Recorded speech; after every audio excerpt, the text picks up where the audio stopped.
So as many of you know, a few years ago, Keith had a battle with cancer that he eventually beat. About a year ago, we were testing out a bunch of ideas for this channel, and we came to Keith with this idea to give him a place to talk about his survival story and what it was like going through that and then beating cancer. So Amanda sat down with Keith to talk about his journey and all the hardships surrounding that. And this was a point when he felt like he was moving into the next chapter of his life, having just survived cancer. So unfortunately, Keith's cancer recently has come back. And Keith isn't really one to ask for help, so we thought it'd be great to rally support here and direct everyone to his GoFundMe. And also all the ad revenue from this video will also go to his GoFundMe as well. This is a moment that we can all support Keith and help him kick cancer's ass again. Enjoy this video and cancer. Keith Leek Jr. is an actor, artist, and beloved cast member on the YouTube channel SMOSHES. In 2021, Keith was diagnosed with a rare form of cancer, causing a 10-inch tumor to form in his stomach. I'm Amanda Lehan Canto, and Keith sat down with me to discuss the signs that led to his diagnosis, using comedy as a coping mechanism, and what life is really like after cancer.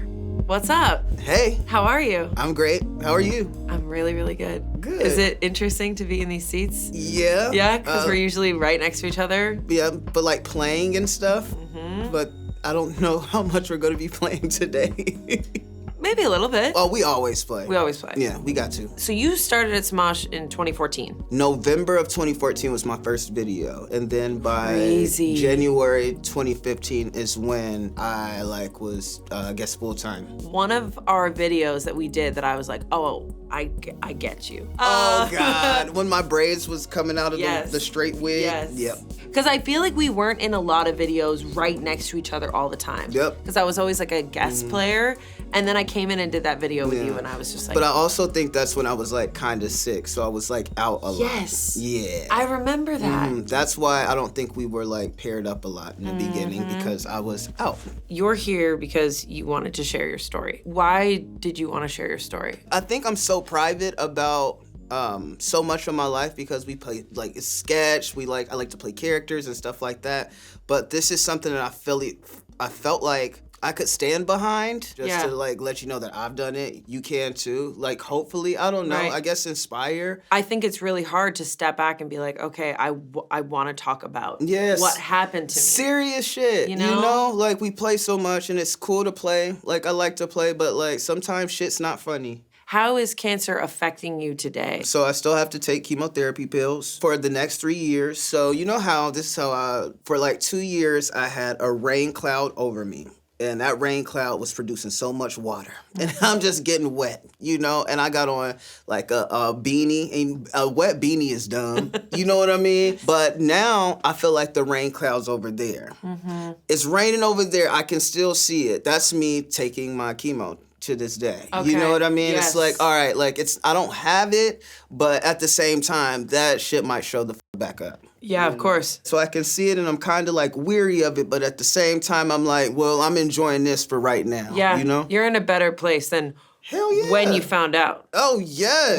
When did you find out? I want to say it was either March or April of 2021. I knew that I had a growth in like February, but I didn't know what that was. They didn't even really want to tell me that I had cancer, So I was with my friends. We just ate some food, and I thought that I had like acid reflux or heartburn. I'm like, okay, I'm getting older, like, does anybody got some Tums? My homeboy's like, yeah, I got some Tums, like, eat these. So I ate like 5 of them, and I felt better.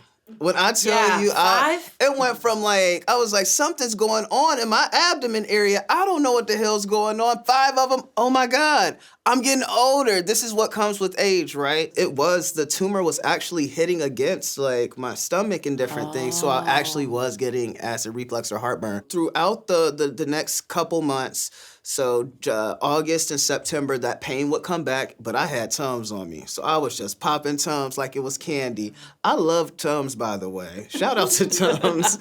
Like, they were like... Lifesaver. Lifesaver, truly lifesavers. But October came around. And when October came around, I happened to be at my apartment.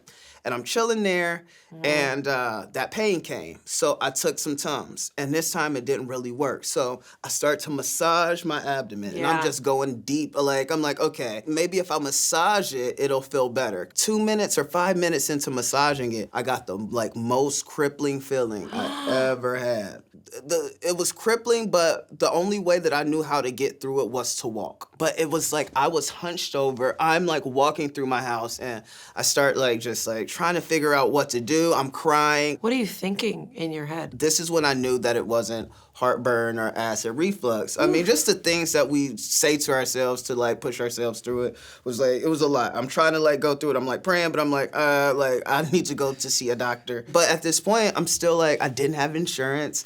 I'm young. I'm like, oh, I don't need it. And as time went on, I started to get the pains more frequently. But I'm like, let me take these Tums. So I'm taking a lot more Tums, you know. But you also knew in your mind. Something was wrong. Okay. I did. I didn't want to admit it to myself. And also, I didn't want to have to go get insurance. I didn't want to have to do the things that, like, everybody needs to do in order to survive. And at that point, I didn't realize that, like, cancer had kind of run in my family. My mom's mom died when my mom was 15 or 16 of breast cancer. But I didn't think of that because I never met her, you know? Oh, I see. I think it's very common for us not to know our family lineage until we start getting sick. Yep. So I started having the pains more frequently. And you were working. I was working. You were working at SMOSHES. Working at SMOSHES. So I'm having the pains, but like it's not affecting me necessarily at work. It's just like there's something happening. It went from like maybe 1 time a month to like 3 times a month to like 5 times, but I'm not always in pain. So I'm like, okay, the pain's not all the time, but I'm still telling myself, this is like acid reflux, this is heartburn. Oh my God, I'm getting old, which I was, but just in different ways. You're still under 30. Yeah, You're fine. right. So December comes around and we were filming, we were on set. I noticed that part of my stomach had started to pop out a little bit on one side. You know, it was like protruding a little bit. It was the left side. I remember that. And I asked friends, like, hey, can you tell? But I went into work this one time, and Shane and Courtney came in. And I was like, hey, can y'all tell that one side of my stomach is protruding? And Courtney was like, oh my God, baby, you need to go to the doctor. And I'm like, okay, cool. So the day goes on, and I had to sit around because I was the last shots of the day. I remember being in a ring, and I was a referee. And Courtney and Shane were fighting. The creative director at the time, he's looking at me in the monitor, and when he watches me in the monitor, he sees that I'm like rubbing myself. He's like, Keith, in front of everybody, he was like, Keith, you need to go to the doctor. Why do you think you were kind of just pushing through? I mean, if I would have known it was cancer, it's just like I wasn't in pain constantly enough in my mind. But I think by the time it started to be constant, I wasn't like paying attention to it. I had truly ignored it. And I think a lot of men don't do the things that they need to do necessary to take care of themselves, you know? So then you do go to the emergency room. I go to urgent care. Remember, I told you I did not have insurance at the time. I'm not doing what I need to do. So it's like, let's go to urgent care. Somebody's going to tell me what the hell's going on. I go to urgent care, and of course, I'm making all types of jokes. I get in there. I'm like, yo, so I do like to drink a little bit. I don't know if it's my kidneys or if my liver. Like, just let me know. Were they joking back with you, or were they like, they're just like, oh, he's a fun guy. But I said, but something, my stomach is like lifted up. I like kind of look pregnant on one side. She said, that's not your liver. And I was like, it's not? You know, I'm like, is it really not? Yeah. Okay, she said, no, you need to get a CAT scan. So I go and get a CAT scan. And you don't have insurance still? No, so the CAT scan maybe costs like $400 or $500. So you're just paying out of pocket. Yeah, okay. So it gets worse. The people called me. They were like, okay, so you have a 25 centimeter growth on your abdomen. I'm like, 25 centimeters, that's not big, you know, like whatever, centimeters. They're like, no, that's big. So I converted centimeters into inches. It was 9.8 inches. So it's like that big. It's almost a foot Football. long. Yeah, foot long. Wait, it's almost a football too. That's what you Kind of. Came out like a football, actually. Woo! Yep. So from there, I was like, oh, like a mass, a growth, like what is that? Like I didn't really know what it was. I'm still not thinking cancer in my mind because at this point, you're just ignoring it. Like, I ain't gonna get cancer. Like it'll never happen to me. They were like, okay, you need to schedule a biopsy. I got like some scammer ass insurance. And a lot of people don't know this. So you go on Google and you just type in insurance or like, you know, like insurance near me, like all of that. But I ended up getting some insurance all the way in Arizona.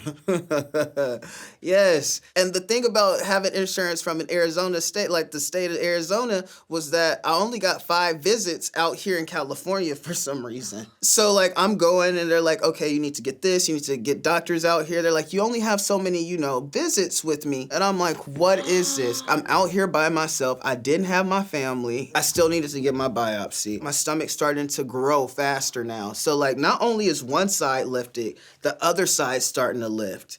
And I'm just like, damn, I'm like 3 to 4 months right now. Like, this is crazy. Is this like what girls feel like, you know, when they get pregnant? That's how, Probably. you know, like, oh my God. I'll let you know when I find out. What is this growing in me? This growth, this alien tumor baby is growing on the inside of me, and it's just happening on its own. I scheduled the biopsy because I had to pay before because they're not going to do it, Yes. you know? I remember having on my gown, and I was just like, oh, this is so pretty. Oh my God, I'm about to see what's going on the inside. And the doctor comes in. She was like, hey, Keith, we might need to reschedule. Okay. She was like, yeah, we don't have the numbing cream that we need for this, so we're going to have to reschedule so that, like, we can, you know, it'll be an easy process, blah, blah, blah. Man, my white woman tears came out so fast. When I tell you, I was just like bawling. And that's truly how I felt. She's just like, look, we'll see what we can do, but like, you know, this, that, and the other. I said, this was the day to get it done. If I'm not getting it done today, like, I gotta get it done today. If you're worried about numbing cream, I don't want to be numbed. So a nurse comes in, and I'm like leaning over. I'm kind of like, you know, just like my butt's out maybe, just my booty out, like, and I'm sniffling. And he was like, "Hey man, you good?" I said, "It's not COVID. I'm crying." And he was like, "Oh," and he like reaches over and gives me a tissue, and I'm like, "Thank you." He's like, "We're gonna be able to do it for you today," and I'm like, "Oh my God!" The energy lightened up, and it's just like now I'm making jokes with him, and he's like, "Yeah, we got you, man. They figured it out." I'm like, "Damn, like why didn't they figure it out before?" So my wheels are just starting to turn at that point. So I go back, and the procedure, she kind of talks me through it, and she's like, "Okay, so we're gonna start with the needle this deep. And then we're going to go this deep." I'm like, okay, cool, let's just get it done. You know? I guess they numb me. They go in, they say, ksh. And they said, we're going to go a little deeper. They say, ksh. And I was like, that's it? Oh, my God. Like, the pain came in. Like, it was a delayed reaction. But when it hit. Like, I had pains before. But this was just kind of one of those situations where I was like, whoa, like, I felt worse here than I did before when I was just rubbing my tumor, I guess, at that time. So this was kind of the beginning of the pain. This is when the pain really, really, really, really, like, kicked into overdrive. They were like, do you need to go to the restroom? And I didn't need to go, but I just wanted to see if I could walk. Oof. And I remember walking and somebody having to, like, walk with me a little bit. Mm-hmm. And that kind of fucks me up for some reason. I don't know why, like, the walking thing does. This is crazy. You know, like, I was told this was going to be okay, you know? So at this point, I remember my friend took me home, and I needed to get some weed. I truly did. I needed to get some weed, and I was like, I wanted to walk. It's something about me wanting to, like, get up and walk when I can't. I remember walking in the dispensary, and they're like, Keith, I'll go do it for you, you know? I was like, no, I want to do it. And I walked, and I got my weed. I got my weed, and I remember sitting there, like, finally getting home. And as I got home, just, like, walking for the next few, I want to say months were difficult for me. Yeah. I never knew that something here could affect everything else, you know? And at this point, I had just got my dog. It had been some months since I had her, but, like, she's growing, and I'm not able to take her outside. I got her in her little gated community. Call it Bel Air. Sorry. But You're a rich daddy without money. She has a whole room to herself. But it was just one of those things where I just couldn't walk. I couldn't work. You know what I mean? Like, I needed time off, but I was told it was going to be okay. So it took maybe like 3 weeks before I found out that they were like, you have GIST. GIST. Yeah, GIST is gastrointestinal stromal tumor. Very rare. Only like 4,000 to 6,000 people have it in the United States. Usually get it when you're like in your 40s, late 40s, 50s, 60s, 70s. And you're 29. Yeah. So I'm like, okay, whatever. Still like not relating it to cancer. You know, I might see cancer here and there, but it's just straight up GIST. So you don't know that it's cancer? Yeah. So until it was, we want you to meet with your oncologist. Like, it's time you meet with the oncologist. You didn't know what an oncologist was? I'm telling you, I will ignore, like, just truly kind of just overlooking, just to, like, get myself going. Which is one thing that I hated people would say to me. Just keep going. It's like, I am. I woke up today. You're going too, you're trying to keep going too much. You're missing. Yes, I'm just missing everything. Wow. So once I'm getting my Uber, this makes me sound so dumb. I'm getting my Uber to the cancer center. At this point, the wheels are really starting to turn. I'm like, I'm going to the cancer center. So I go in and meet with my oncologist. And as I'm sitting there, I was like, all right, y'all. I said, do I have good cancer or bad cancer? Like, and that's how they said, what? I said, is it good cancer or bad cancer? Just let me know, because I didn't even know I was coming to a cancer center. Is it good cancer or is it bad cancer? I said, this is how I cope. And they were like, you have good cancer. And I'm like, woo. I got good cancer. You know, like, that was the energy. And they're like, well, you're handling it well. I'm like, yeah. Did it settle in that it was cancer? That's not when I don't think I truly let it settle in right then. It was more so like, oh, I got it. I'm going to make it. You know, I started calling people. I was like, yep, they said I had cancer. And who did you call first? Do you remember? I don't know. Maybe my mom. I was like, yeah, they said I had cancer. And she said, Keith. I said, yep, that's what they said. I had cancer.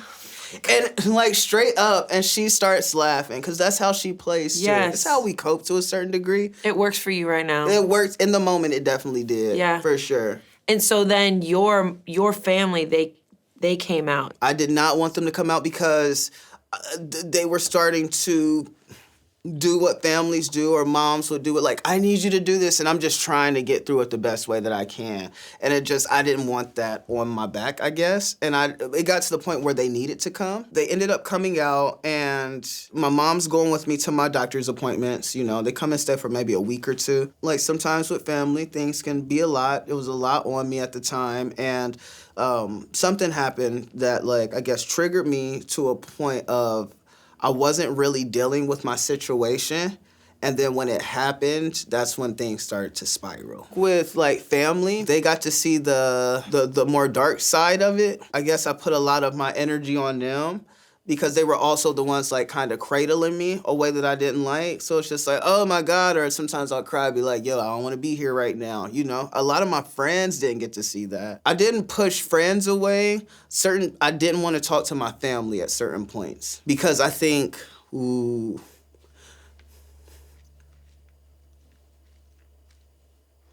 I think with my mom going through what she went through and her doing the best that she could, but still trying to like be like, son, like just do this or do that, or Keith, I need you to do this. And sometimes I didn't have the energy. I didn't want her around a lot because I didn't want her to see me like that. And I don't think I've ever said that.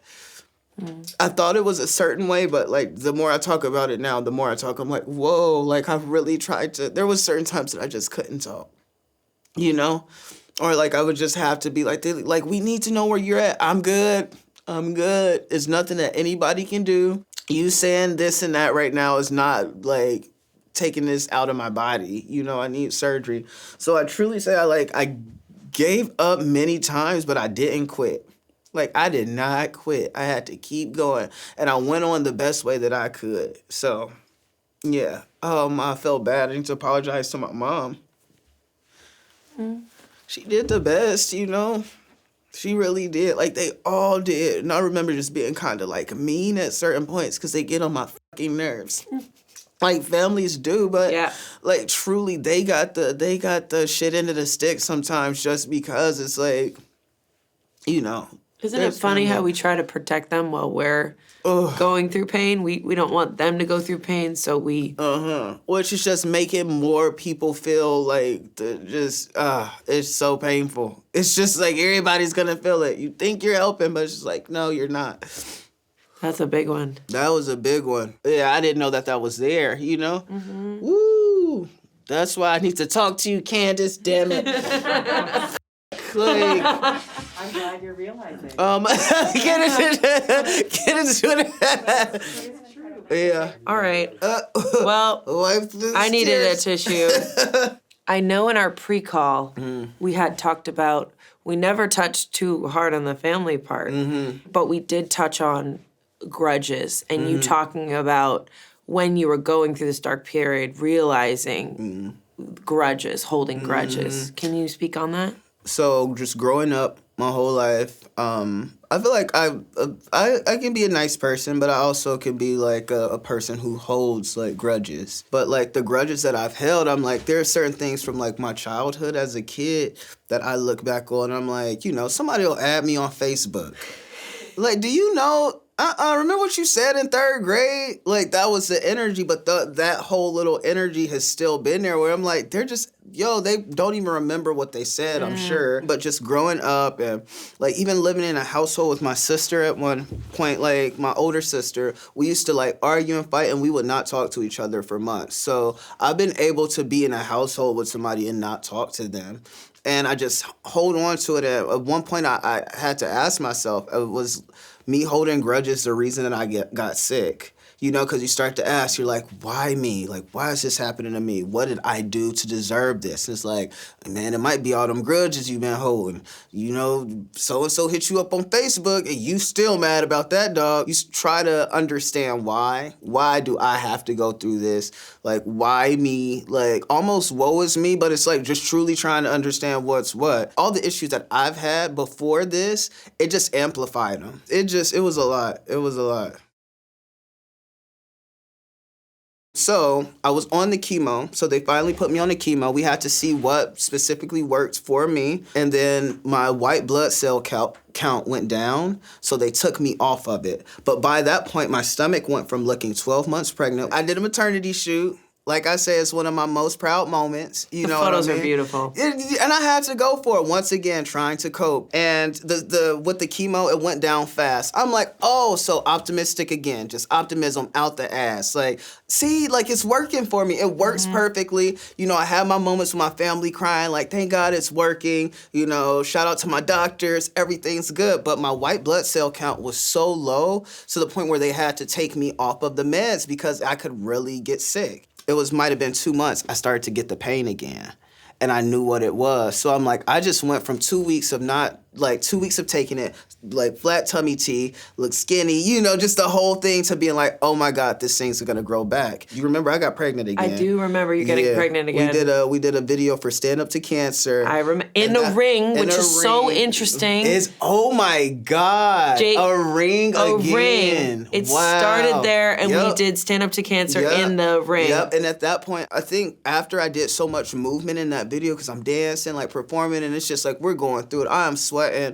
Right after that video is when my stomach started to really like show itself. I think I did way too much work, like truly. And it wasn't just, I wasn't taking care of my body.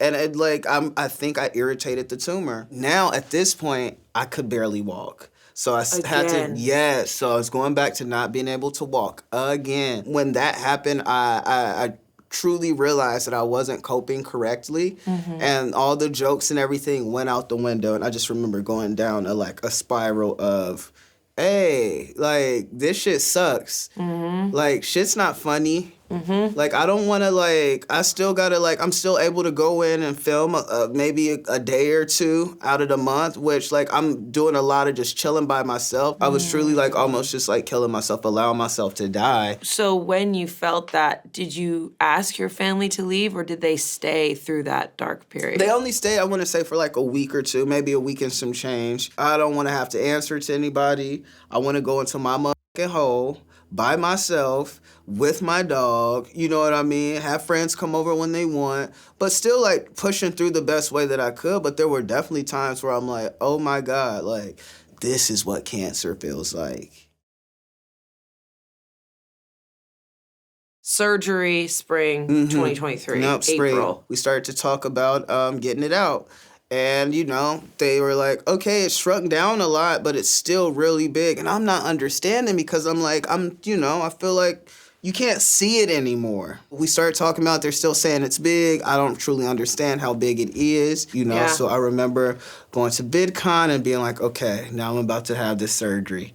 And I think this was July. This was middle of July of last year. 2023. Yeah, it was like July 13th, 17th, somewhere like that. Okay. I could be lying. So you had a few months to like think about and prep for surgery. Yep. I had a couple months to think about it, but at that point, I'm like, okay, like, they're like, yeah, you're gonna have a scar, you know, it's big, so we have to really cut you open, you know, a lot, but you're gonna have a scar. I'm like, damn, I don't have any scars. Like, damn, like, am I really gonna go with, like, do I wanna do this? I remember going in the day and, like, my mom and my dad came in town, stayed with me again, and took me to the hospital. We get there, and at this point, I'm like, let's just get it done. You know what I mean? It's like some nerves, but like truly just kind of more excited. I guess the nerves were coming more from like, we can get this out. Yeah. You know, like, and they were saying that we should be able to get like a lot of it, you know, like we don't know, you know, with surgery, you know, we got to watch out for organs, just different things just to keep me like, you know, because if they take too much from my pancreas,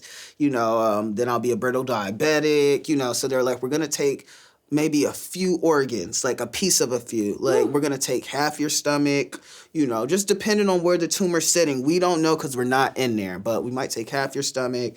We might take some of your pancreas or colon and some of your spleen. Yes, your whole spleen might be gone.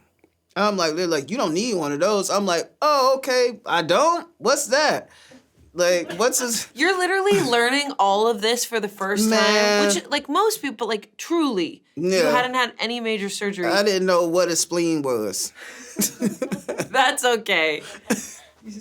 That's where my mind was. It's just like, a spleen, are you going to take all of it? You know, you need all of it. You know, you can leave me a little bit of spleen. If you can just, they're like, nah, we're just going to take the whole thing, dog. So I ended up going in there, and I'm, of course, on the way in, they're like, okay, we about to take you under. And I don't remember stuff, but I'm like, yeah, let's go. Let's go. What did you say? I think I remember waking up saying, hey, I'll stay black. In pain. I'm just like, I've never felt pain like this in my life, you know? Just like I couldn't really move. The pain was different from the initial pains that I was getting, you know? Like at this point, my whole body is just like swollen. This is after you woke up. Mm-hmm. I remember my parents coming in and I was like, whoa, I don't even remember going to sleep. I think I remember saying black somewhere in the story, but I just don't know what's what. And that was a whole situation because I had to stay in the hospital for like a week. Oh. A whole week. I'm glad it's over. Kinda, right? I mean, look, kinda. It's heavy. It's heavy. It's definitely heavy, and it's something that I wouldn't wish on anybody. Yeah. But like 2 people. No. You're doing good. I'm doing the best I can with what I got. Yes. Mariah Carey said that. I'm doing the best I can with what I got. Sorry. How did that kind of change when you went back to work, like your relationship with Smosh and your friends? Was it different? I remember when you come back, everybody was so supportive, first of all. I was just happy to be back because I had so much time just to nothing. And to just be in my thoughts, you know, but still trying to have some optimism and like to be optimistic, but at the same time being like, this does not feel good, you know? It's straight up and downs. Like it's a damn roller coaster. Because when you feel good, sometimes you don't even think about it, but then there'll be other times where, you know, Smile's like, you know, oh my God, just, you know, keep going, man. Keep going. I ain't stopped. I haven't stopped. Like, I have not stopped. I'm here right now. Like, just keep going. Just keep fighting. Like, I said, I don't have a choice. You know what I'm like? That's the energy. Just, like, ready to fight. Ready to fight. What were the other words? Keep going. You're a fighter. I gotta be. Keep going. I got to.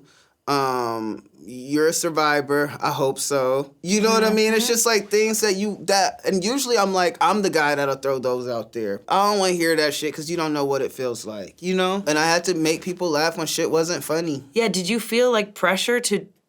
The whole time, because the type of content that we do isn't we don't really get to have serious conversations all the time. We hide behind the characters that we play and our big, bright personalities. But I remember at times when I was truly going through it that we would say, they'd be break or hold, and people would be rubbing my back just to keep me going. Because I'm I'll be on, and then I'll be like, oh yeah, haha.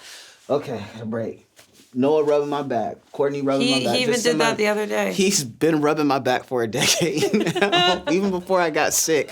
Noah's always been rubbing my back, and I would not have it any other way. That's my brother, truly my brother. I remember when I was sick, Noah came over. It's man, he helped me with self-tape, first of all. So that's an audition for those of you that don't know. But he was but after with the audition, can I just mop your floors? I'm okay, he came over, helped me with the audition, mopped my floors. All right, bye. And I was that's so sweet.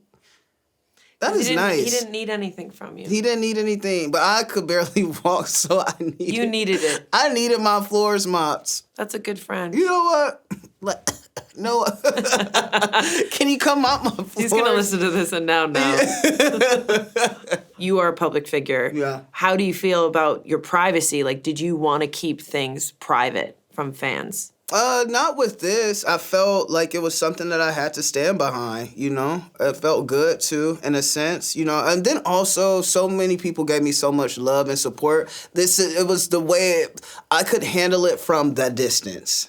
You know, sometimes you need to hear yo, we love you, you know, that. But then I guess it gets to a point with family, it was okay, it would be kind of a bit of a fight because I guess I didn't want them to see me like that and they knew what was really going on. A lot of people thought that I had the surgery before I had it because I was back to normal, but I was truly going through an internal battle, you know? So I didn't necessarily mind it from them, you know? And like I said, maybe I could, you know, be a voice to somebody else or for somebody else, you know? Are people treating you differently now at work or fans? No, it's back to normal. Really? Yeah, it's part of me. This is the jokester of me. Part of me is damn, maybe I should get it again. Some people are a little bit nicer. No, I'm just playing. No, you're not. But there was certain points where people would run into me in public and they'd be kind of oh, how are you? How are you doing? And that, I was just hey, man, I was good until you did that. But, everybody's doing the best they can with what they got. Truly, they're trying, you know. That's... Because that energy is tough. You don't want people to treat you. Don't pity me. I'm already pitying myself. If you pity me, I'm not, that does not feel good. But I think things are back to normal. Everybody's treating me like I don't have cancer. I'm definitely not, but yeah. As I'm hey, do you want to come on this show and talk about cancer? Let's go. As you're reintegrating, we talked about the word healing. As you are healing through this journey. Yeah. How do you feel about that word or healing? People look at healing and they think it's woo, you know, it's the glory of it all. But healing is a process. Mm-hmm. And I still feel like I'm healing. My scar is healed, but I still have to take the medicine. It's sometimes I get low because I'm damn, I just hope to God this shit doesn't come back. Or, you know, those negative, intrusive thoughts come. Healing is a motherfucking journey. And look, sometimes it's violent, sometimes it's soft. It can be so many different things. Mm-hmm. And as long as you get on that journey, hopefully you heal. Hopefully I heal.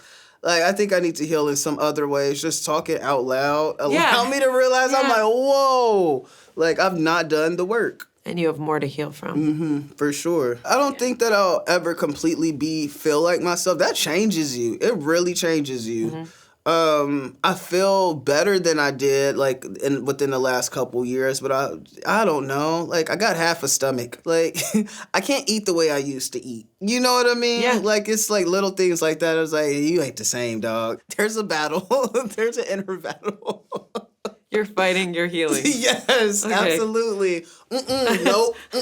Get back, bitch. It doesn't feel crazy to me because it's like another. It's Does like it? I have to grow again. Yeah. I have to heal Yeah. I have Yeah, to find yeah. strength again. I already did. I think that was like the ultimate. You're like, I'm done. Yeah, like I want to continue to live and everything, but like I think when you go through something like cancer, you're like, man, what? Because life is gonna life. What do you wish people could take away from your experience? This is gonna sound crazy because it was a trigger for me, but it's like you truly just gotta keep going. It was a trigger for me, but it was also the thing that I had to do. I had to keep going, and I did, and now I'm here. At certain points, I did not want to keep going, so maybe that's why it was triggering me. What do you wish you knew at the beginning?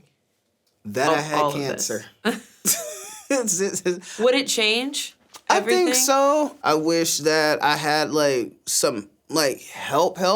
The thing was I didn't want my family in it, but I wish I had some help around me at the time that could just like coach me through it. Cause there's no textbook on how to like even just go through a cancer situation. So I wish there was a textbook. You wish there was more resources Yeah. on how to deal with this. On all different like levels. Like I didn't think that I had time. You know, at certain points, I think that's where my mind would go. It's like, do I have time? How much more time do I have? Like, am I gonna live through this? What if something happens to me during surgery? Those are the different levels that, like, I never thought about death until that. So to go opposite of that, what now like brings you the most joy? I mean, just knowing where I come from. My last 3 years haven't been ideal, but I made it look easy. Was it? No. But for like from the outside looking in to a lot of people, they're like, man, you did this good. And I'm like, if you only seen me at home when I was by myself crying. I'm just happy I remember how I felt, you know, these past 2 years in comparison, just being like, that cloud is right there. I can see the cloud. I'm just glad it's not over me. Ooh. I'm just glad it's not over me. Damn. Well, I really appreciate you. Oh, I love you. Don't do it. Why are you crying? Because I just can't. I just want to say, like, I'm so grateful for you, and I love you. I love you. no, seriously, thank you for being here. Absolutely. I learned so much that I didn't know. Yeah, me too. Well, thank you so much for being here. Yep, you're welcome. We want to do this again sometime? We're gonna keep going. Once the camera's off. I just want to say thank you so much, Keith, for so openly sharing your story with us. Yeah, and as a reminder, Keith's GoFundMe is down below, so you can click that link, support however much you can, and even if it's just words of encouragement, I'm sure he would really appreciate that. Thank you, guys.